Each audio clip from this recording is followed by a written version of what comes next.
So hello guys, welcome back to my channel KC official. ఈరోజు మన video వచ్చేసి ఏంటంటే మేమైతే మూవీ సంక్రాంతికి వస్తున్నాం, మూవీకి అయితే వెళ్తున్నాం. చూడండి, మేమైతే 7 స్టార్ట్ అయినాం గైస్. మేమైతే శ్రీరామ సినిమాస్ థియేటర్కి అయితే వెళ్ళాం.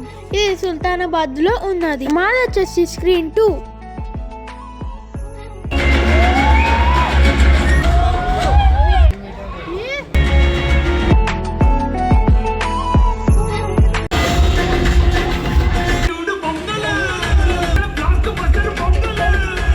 సెలబ్రేట్ పొంగల్ సంక్రాంతి దసరా దీపావళి దేనికోదానికి వచ్చేద్దాం. మరి సినిమా అయితే అయిపోయింది గైస్. సినిమా వచ్చేసి చాలా బాగుంది, బ్లాక్ బస్టర్ పొంగల్. సో ఇది గైస్ ఈరోజు వీడియో. ఈ వీడియో కనుక నచ్చినట్లయితే like, share and don't forget to subscribe. Bye bye.